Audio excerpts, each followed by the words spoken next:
Hello दोस्तों, good morning. Welcome to my YouTube channel. दोस्तों, आज अपन राजस्थान सीईटी के लिए मॉडल पेपर 4 सॉल्यूशन कर रहे हैं और इसके अंदर अपन मैथ के क्वेश्चन होंगे, 8 या 9 क्वेश्चन होंगे शायद। तो अपन सॉल्यूशन करने वाले हैं और ये वही क्वेश्चन है जो कि पहले एग्जाम में पूछे गए हैं, जो आरपीसी और आरएमएसएसबी बोर्ड पूछता है ना, उसमें है। कुछ एसआई में आए हुए हैं, कुछ रीट में आए हुए क्वेश्चन है, जो कि मेरे को ऐसा लगता है कि हाँ, ऐसे क्वेश्चन अभी इस पैटर्न पर क्वेश्चन आ सकते हैं। वैसे वैसे क्वेश्चन लेकर आया हूँ। ठीक है, तो आप इस सेशन को एंजॉय कीजिए। पहला क्वेश्चन देखिए, कहाँ पर गया यार, आ ही नहीं रहा। हाँ, ये रहा। ये लीजिए, आ गया है आपका पहला प्रश्न स्क्रीन पर है। तो क्वेश्चन क्या कह रहा है अपना, किसी संख्या के 65% तथा उसी संख्या के 35% का अंतर 22.20 है, उस संख्या का 50% क्या होगा। भाई, ये ग्राम सेवक 2021 में लेटेस्ट पूछा गया है और इतना इजी क्वेश्चन पूछता कौन है। करना क्या है, करना क्या मैं बताऊँ आपको। करना कुछ भी नहीं है। करना ये है कि 65% कोई संख्या है, वो 65%, ठीक है, माइनस है, अंतर है कितना है, 35%। किस संख्या के 65% और 35% का अंतर कितना है, 22.20 है। ये समझ में आ गया आपके। ओके, अब ये बोल रहा हूँ उस संख्या का 50% कितना होगा। मैं कह रहा हूँ कि 65 और 35 का अंतर कितना है, 30%। 30% बराबर क्या है, 22.5 है, 22.20 है, सॉरी।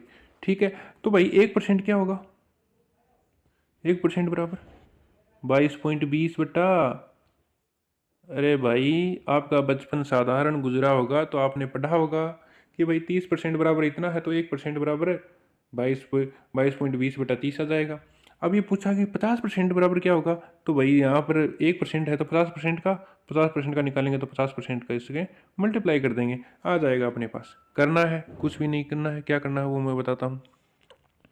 भाई, इसको इससे काट दो, बच गए कितने, 22.20 बटा 3 गुणा 5। भाई, 3 को इसे डिवाइड करो, डिवाइड किसे करो, हो जाएगा। देखते हैं, इन सबको जोड़ो।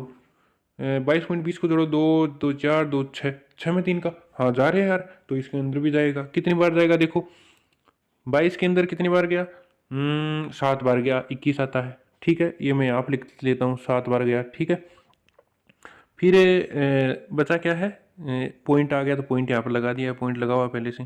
ठीक है, ये पॉइंट यहाँ पर लगा हुआ है। ठीक है, फिर एक बचा तो 12, 12 में कितनी बार जाएगा, 4 बार जाएगा, 4 का 4 लिख दिया, कोई दिक्कत।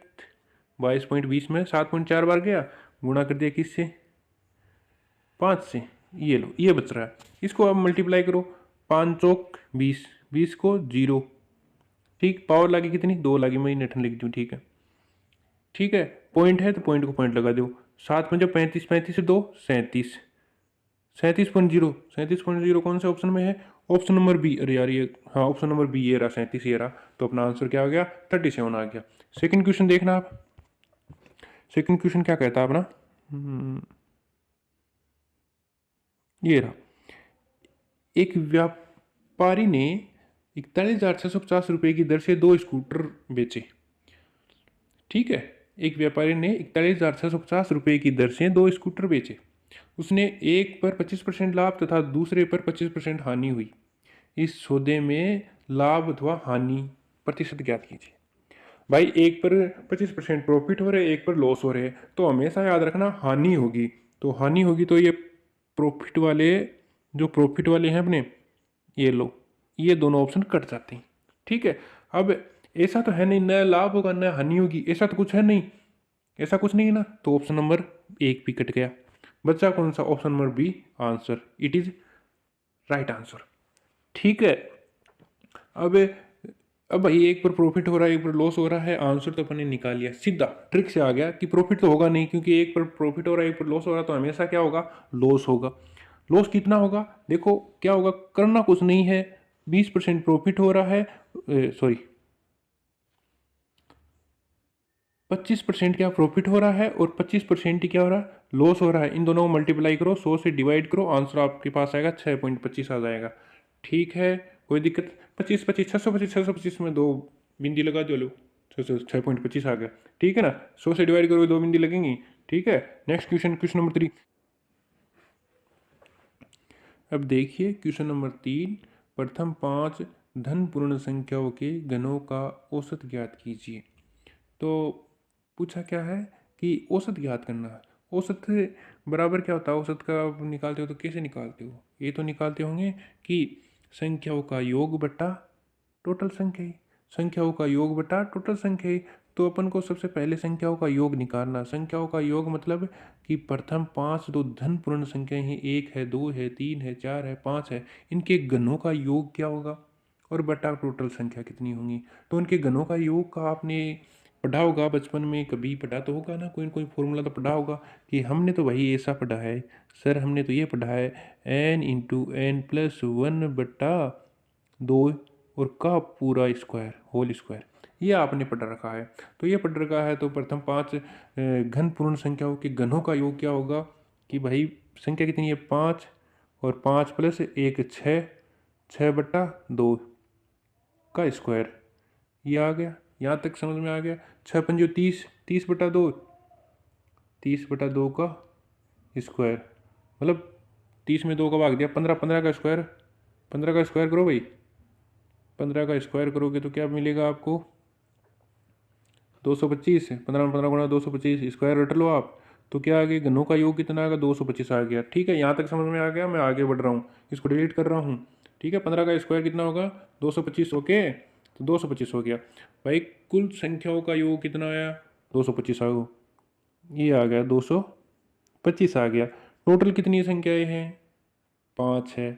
टोटल संख्याओं का योग बट्टा, देखो ये आ गया संख्याओं का योग बट्टा कुल संख्या ही 5 है भाई। 225 में 5 को दो, 5 को दो 4 बार, ठीक है, बच के कितने 520, बच का 2, 2 में 25 में 5 बार रहा है।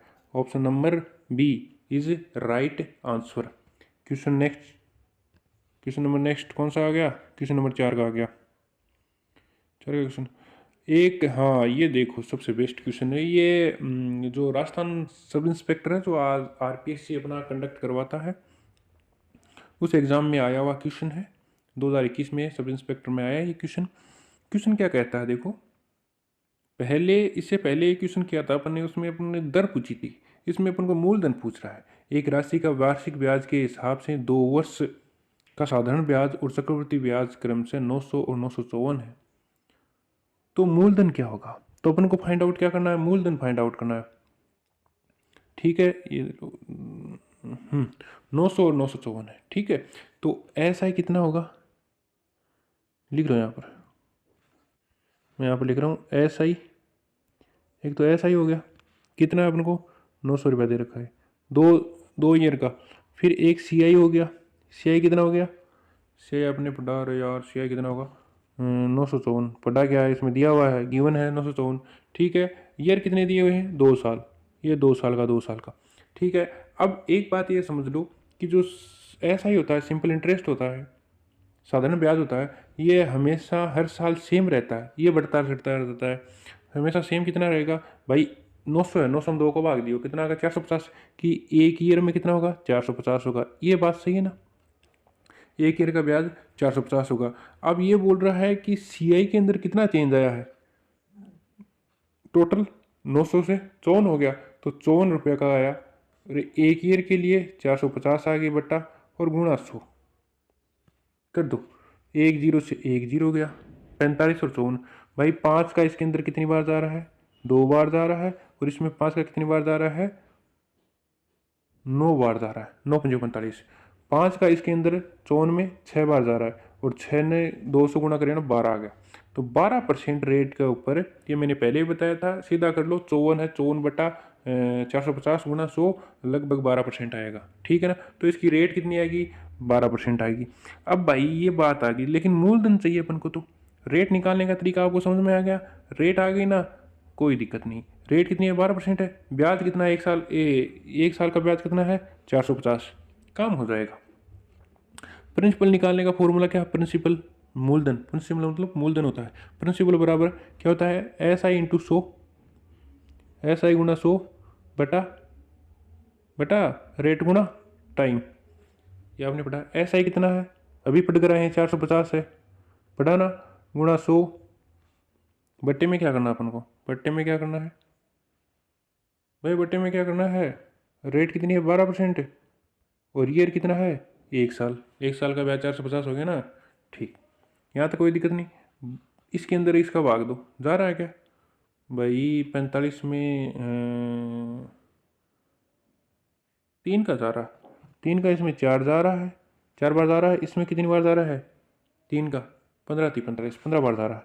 तो कितना आ गया? 150 आ गया। ठीक है, 4 का इसके अंदर कितना जा रहा है? 4 का जा रहा है क्या? 4 का जा रहा है भाई। कितनी बार जा रहा है? इसमें 4 का 25 बार जा रहा है, 25 बार जा रहा है। ठीक है, ठीक, कट गया ना पूरा। लास्ट में कितना बचा? 150 गुणा 25, 150 गुणा 25 करो भाई। 25, देख, जीरो को जीरो आ गया। 25 पंजे 125, 12, 25 और 12 37, 3750 है क्या? Option number C is right answer. 3750 answer होगा। ठीक है, मल्टीप्लाई कर लेना, आपके पास आ जाएंगे 3750 आएंगे। मैंने तो मल्टीप्लाई किया है अभी, आप और देख लेना एक बार। ठीक है, नेक्स्ट। प्रतिशत वार्षिक साधारण ब्याज की दर पर 20 वर्ष में धनराशि दुगुनी हो जाती है। भाई टाइम दिया हुआ 20 वर्ष, धनराशि दुगुनी हो जाएगी। मैं कह रहा हूँ कितनी हो जाएगी? 20 वर्ष के बाद में दुगुनी हो जाएगी। मैं कह रहा हूँ पहले मेरे पास क्या था कि भाई 1 रुपया था और 20 साल के बाद में 2 रुपये हो गए, 2 रुपये हो गए। ब्याज कितना बढ़ा? 1 रुपया। 1 रुपया ब्याज हो गया ना, तो ये लो 1 रुपया ब्याज होगा। अपने पास क्या है? ब्याज, सिंपल इंटरेस्ट है, 1 रुपया है। टाइम कितना है? 20 ईयर है। प्रिंसिपल कितना है? 1 रुपये तो है, 1 रुपया है। निकाल लो भाई, निकाल सकते हो ना? निकाल सकते हो तो निकालो। कैसे निकालते हो? प्रिंसिपल फाइंड आउट क्या करना अपन को? प्रिंसिपल रेट फाइंड आउट करनी है और सब कुछ है। रेट इक्वल टू क्या होता है? SI 1 इंटू गुणा 100 बट्टा 20 और गुणा 1। ए क्या है? प्रिंसिपल। ठीक है ना? 0 से 0 गयो, 10/2 मतलब 5, 5% आके आएगा आंसर। ठीक है, ऑप्शन नंबर बी। एक तो ये तरीका यदि हम वैसे करना चाहें तो, लेकिन हमें क्या करना है? कितना धनराशि दी हुई, कितनी गुना दी हुई है? 2 गुना दी हुई है। एक कम कर दो, कितनी होगी? 1 होगी। बट्टा कितना लिख दो? 20 लिख दो। 20 वर्ष दिया, 20 लिख दो और गुणा 100 कर दो। आपका आंसर ऐसा कैसा आ जाएगा? वो का वो कैलकुलेशन 5% अपना आंसर आ जाता है। Answer number B is right answer. Okay, next अपन चलते हैं। Next question number 6 number question क्या कहता है कि एक क्षेत्र में एक लक्ष्य को 6 मजदूर 16 दिन में पूरा करते हैं। यदि ये लक्ष्य 4 दिन में पूरा करना हो तो कितने मजदूर चाहिए? भाई ये आपके एक एक नियम में भी क्वेश्चन आते हैं, नंबर सिस्टम भी आते हैं और समय कार्य दूरी इसमें भी ये क्वेश्चन आ सकता है। ठीक है, अब देखो करना क्या है कि मैं बोल रहा हूँ 6 मजदूर हैं, 16 दिन में किसी काम को करते हैं, तो 4 मजदूर कितने दिन में करेंगे? भाई बराबर कर दो। एक काम है, मतलब यो काम है, यो काम ये करेंगे, यो काम ये करना है, तो काम तो दोनों बराबर ही। तो एक काम ना करेंगे ना, मतलब मैं बोल रहा हूँ 6 जना 16 दिन का मान काम कर रहे हैं, तो 4 दिन का मान कितना आदमी चाहिए? मैं कहूँ n आदमी चाहिए। ठीक है, और 4 8 गुणा का डिवाइड में जाओ। ठीक, 4 में 8 8 कटको, एक डिवाइड में आगो। ठीक है, और 4 को हम 4 चौक 16, 4 बार जाए, 6 चौक 24, 24। Option number C is right answer. आप भी कैलकुलेशन कर सकते हो, एकदम इजी क्वेश्चन है। ठीक है, पहले का आया हुआ क्वेश्चन है। Question number 7। क्वेश्चन नंबर 7 क्या कहता है कि एक थैली में 1 रुपये 50 पैसे और 25 पैसे के क्या है? सिक्के हैं, जो कि 25, 9 और 5 के अनुपात में है। किस अनुपात में है? 25, अरे यार क्या लिखा, 25, 9 और 5 के अनुपात में है। ठीक है, बात तो सही है, अनुपात में है। यदि थैली में कुल धन 2460 रुपये है, मैं कह रहा हूँ टोटल रुपया कहता है 2460 रुपये है। ठीक है, तो 50 पैसे के सिक्कों की संख्या फाइंड आउट करनी है अपन को। ये 50 पैसे, बीच वाले 50 पैसे, ये 1 रुपया है और ये 25 पैसे। भाई ये 25 सिक्का ही तो रुपया कहता 25 रुपया ही होगा। ठीक है, 25 रुपया होगा। ये 9 सिक्का ही तो 50 पैसा का सिक्का होगा। भाई 2 को भाग दे लो, कहता 4.5 रुपया, 4.5। कोई दिक्कत नहीं दिख रही। अब भाई ये 5 सिक्का ही, 5 सिक्का मतलब 25 पैसा का ही, 25 पैसा का 4 सिक्का बराबर 1 रुपया होगा। 1 पॉइंट कितना होगा? 25 होगा। ये कितना होगा? 1.25 होगा। सन जोड़ो, सन जोड़ जाओ। अब सन ये अनुपात में दिनों आज 3 जोड़ूंगा, रुपया का अनुपात आगो और रुपया अपन दे रखा है 2460 रुपया। ठीक, ऐसा कोई दिक्कत को नहीं। अब 25 रुपया, 4.5 रुपया और 1.25 रुपया, 3 जोड़ो 25 और 4 25 से 4 29, 29 से 30, 30 से 5 75, 30.75 आगा। अब यहाँ कह रहे हैं कि 30 पॉइंट जो 75 ही बस 2460 रुपया का बराबर ही। ठीक है, 2460 के बराबर ही। तो एक बराबर क्या जाएगा 2460 बटा 30.75, 30.75। ठीक, अब अपन फाइंड आउट कितना करना ही, अपन करना ही जी सर 50 पैसा का सिक्का। 50 पैसा का सिक्का कितना ही 9 ही। तो 9 सिक्का की संख्या फाइंड आउट करनी है, 50 पैसे की संख्या। तो 9 से गुणा कर लो। ठीक है, टोटल संख्या कितनी होगी फाइंड आउट कर लेंगे। ठीक, 9 बराबर 9 का इन सॉल्यूशन करेगा ना आपके पास आंसर आ जाएगा भाई। ये पॉइंट उठाऊंगा ना क्या करूँगा, ऊपर 2 जीरो लगा देगा। ठीक, 2 जीरो लगा दियो। ठीक, अब यहाँ देखो एक मान 25 को जा है 4 बार 100 में, इन 25 को जा 25 एक कम 25, बच का कितना 5 उतारा 7, 25 दूनी 50। ठीक है, बच का कितना वापिस 7 बच का और 25 75, 123 आ गया। इनमें 100 को 125 को 123 बार जा रहे हैं, इनमें 4 बार जा रहे हैं। ठीक है, अब वो 123 को एक मान कितनी बार जा रहे हैं, एक बार 2 बार जा रहे हैं, 20 आ गया। ठीक है, 0 0 उतार दे 2 बार, 123 123 246 हुई। ठीक है, कटका। अब आसान गुणा कर दो, 9 चौक 36, 36 दूनी 72 और 720। Option number D is right answer. ठीक है, मेरे हिसाब से आपको ज़्यादा समझाने की जरूरत नहीं पड़ेगी, समझ में आ गया होगा। क्वेश्चन नंबर नेक्स्ट क्वेश्चन क्या है अपना 8 का क्वेश्चन है। 8 का क्वेश्चन क्या है, यदि घन के विकिरण की लंबाई 4√3 सेंटीमीटर है तो इसका आयतन क्या होगा। भाई विकिरण है, ये एक घन है। घन को आपको जानते होंगे, घन देखो घन का वो बना कर दिखाऊँ मैं आपको, ये है। ठीक है, ये और ये एक है रहा, ये जो विकिरण है इसकी लंबाई है 4√3, घन के विकिरण की 4√3 है। अब ये पता है आपको घन की प्रत्येक भुजा की लंबाई सेम होती है, ये अब आपको पता है।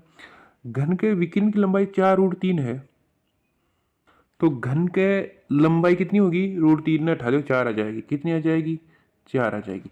अब पूछे इसको आयतन, आयतन क्या वह है, आयतन वह है a क्यूब, भुजा आएगी, आयतन वह a क्यूब, भुजा का क्यूब।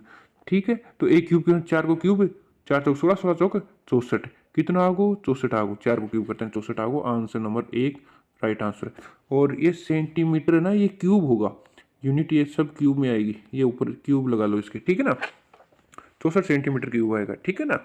ठीक, नेक्स्ट क्वेश्चन अपना आज का लास्ट क्वेश्चन क्या कह रहा है, एक समकोण त्रिभुज की 3 भुजाएं यदि समांतर श्रेणी में हो तो भुजाएं हैं। एक समकोण त्रिभुज है, एक समकोण त्रिभुज है, ये देखो मैं इधर चित्र बना रहा हूँ, ये अपना समकोण त्रिभुज है। समकोण त्रिभुज क्या होता है, जिसके अंदर क्या हो, एक कर्ण हो, एक लंब हो और एक कोण की वैल्यू कितनी हो 90 डिग्री। ये कितना हो जाए 90 डिग्री होना चाहिए। ठीक है, ये कोण 90 डिग्री हो गया, तो ये एक कर्ण हो गया और ये लंब हो गया और ये आधार हो गया और ये थीटा हो गया। ठीक है, ये कैसे मैंने डिनोट किया, ये कि यही लंब होगा भाई, सबसे लंबी भुजा ये होगी। ठीक है, ये तो कर्ण हो गया। ठीक है, अब मैंने कहा ये लंब कैसे हुआ है, थीटा के सामने की भुजा हमेशा क्या होती है, लंब होती है, ये बात होगी। और जो नीचे बेस में आती है, थीटा के बेस में आती है, वो क्या होगी, अपनी आधार होगी। ठीक है, यहाँ तक बात कंप्लीट। अब बात है कि भाई इनमें से क्या होगा, क्या होगा भाई, इन दोनों का वर्ग की कर्ण का वर्ग, कर्ण जो बड़ी बड़ी भुजा ना कर्ण, ई का वर्ग इक्वल टू लंब का वर्ग और आधार का वर्ग बराबर होना चाहिए, ये बराबर होना चाहिए, ये देख सकते हो आप। तो ये ट्रिपलेट्स कोई मोस्ट 10-15 ट्रिपलेट्स हैं, वो आप यूट्यूब पर सर्च करना, नहीं तो गूगल पर सर्च करना, वहाँ पर आपको मिल जाएंगे। और आप कहोगे तो मैं आपको वैसे बता दूंगा। ठीक है, तो सबसे पहले देखो ट्रिपलेट्स कौन कौन से होंगे भाई, 3 4 5 2 3 4, सॉरी पहले है 2 3 4, 2 को स्क्वायर 4, 3 को स्क्वायर 9, 9 4 13 हुई। ठीक है, 8 4 चौक 16, 16 इक्वल को नहीं, तो पहले तो काटते हो, पहले काटते हो। ठीक, पहले काटती हो, पहले काटती हो। दूसरा क्या है, 1 को स्क्वायर 1 प्लस 2 को स्क्वायर 4, कितना होगा 5 होगा। अब 3 को स्क्वायर 9 होगा, दोनों बराबर को नहीं, तो ये दूसरा ऑप्शन भी को नहीं होगा। तीसरा क्या है, 4 को स्क्वायर 16, 5 को स्क्वायर 25, 16 और 25 कितना होगा बताओ नहीं, 41 होगा ना, 41 होगा। और 6 को स्क्वायर 36 होगा, तो ए बराबर को नहीं। ठीक है, लास्ट को option number D is right answer, यही होगा। क्या होगा देखो, 3 को स्क्वायर 9 प्लस 4 को स्क्वायर 16, सबसे बड़ी। ठीक है, 3 3 9 और 4 चौक 16, कितना होगा की वैल्यू कितनी हुआ है, ए की वैल्यू 16 और 9 25 होगा। ठीक, और 5 को स्क्वायर 25, दोनों बराबर है ना, तो राइट आंसर क्या होगा, डी होगा। ठीक है, आज का ये लास्ट क्वेश्चन ही था, नहीं क्वेश्चन 10 नहीं है, टोटल क्वेश्चन यही है। आज के 9 क्वेश्चन पूरे हो गए हैं। यदि आपको सेशन पसंद आया हो तो लाइक शेयर और सब्सक्राइब करना, और नेक्स्ट वीडियो के लिए